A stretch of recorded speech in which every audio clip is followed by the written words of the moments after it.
ನಮಸ್ಕಾರ. ಇದು GBH 63 update channel. Harapanahalli taluk Arasikere ಗ್ರಾಮದಲ್ಲಿ ಹದಗೆಟ್ಟ ಚರಂಡಿ ವ್ಯವಸ್ಥೆಯಿಂದ ಕಲುಷಿತ ವಾತಾವರಣ ಸೃಷ್ಟಿಯಾಗಿದ್ದು, ಆತಂಕಗೊಂಡು ಪೊಲೀಸ್ ವಸತಿ ಗೃಹ ನಿವಾಸಿಗಳು ಪ್ರತಿಭಟನೆ ನಡೆಸಿದರು. ಗ್ರಾಮದ ಹೃದಯ ಭಾಗದಲ್ಲಿ ರಾಜ್ಯ ಹೆದ್ದಾರಿ 47ರಲ್ಲಿ ರಸ್ತೆ ಅಗಲೀಕರಣದ ಕಾಮಗಾರಿ 2 ವರ್ಷಗಳೇ ಕಳೆದರೂ ಪೂರ್ಣಗೊಂಡಿಲ್ಲ. ಇದರಿಂದ ಚರಂಡಿಗಳು ಅಪೂರ್ಣಗೊಂಡಿದ್ದು ತ್ಯಾಜ್ಯ ಸಂಗ್ರಹವಾಗಿದೆ. ತ್ಯಾಜ್ಯ ನಿರ್ವಹಣೆ ಇಲ್ಲದೆ ಮಡುಗಟ್ಟಿ ನಿಂತಿದ್ದು ಸಾಂಕ್ರಾಮಿಕ ರೋಗದ ಭೀತಿ ಸ್ಥಳೀಯ ನಿವಾಸಿಗಳಿಗೆ ಎದುರಾಗಿದೆ. ರಾಜ್ಯದ ಎಲ್ಲೆಡೆ ಡೆಂಗು, ಮಲೇರಿಯಾ ವ್ಯಾಪಕವಾಗಿ ಹರಡುತ್ತಿದೆ. ಚಿಕ್ಕ ಮಕ್ಕಳು, ವಯಸ್ಸಾದ ಪೋಷಕರೊಂದಿಗೆ ವಾಸವಾಗಿದ್ದೇವೆ.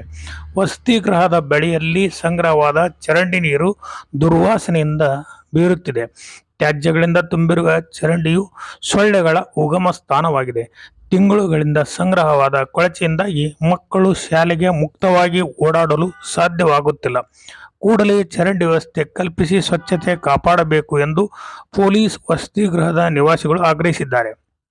ಗ್ರಾಮದ ರಸ್ತೆ 2 ಬದಿಗಳಲ್ಲಿ ಚರಂಡಿ ಕಾಮಗಾರಿ ಅಪೂರ್ಣಗೊಂಡಿದ್ದು, ಗ್ರಾಮದ ಮೇಲ್ಭಾಗದಿಂದ ಹರಿಯುವ ನೀರು ಗ್ರಾಮದ ಪೊಲೀಸ್ ವಸತಿ ಗೃಹದ ಬಳಿ ಸಂಗ್ರಹವಾಗಿ ಸಮಸ್ಯೆ ಉಂಟಾಗಿದೆ.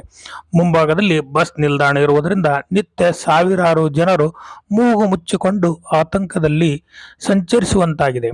ಕೂಡಲೇ ಸಂಬಂಧಪಟ್ಟ ಅಧಿಕಾರಿಗಳು ಕಾಮಗಾರಿ ಪೂರ್ಣಗೊಳಿಸಿ ಸರಾಗ ಚರಂಡಿ ವ್ಯವಸ್ಥೆ ಕಲ್ಪಿಸುವಂತೆ ಸ್ಥಳೀಯ ರಾಜಪ್ಪ, ಹಾಲಪ್ಪ, ಸಿದ್ದೇಶ್, ಗುರುಶಾಂತ್ ಕೋರಿದ್ದಾರೆ.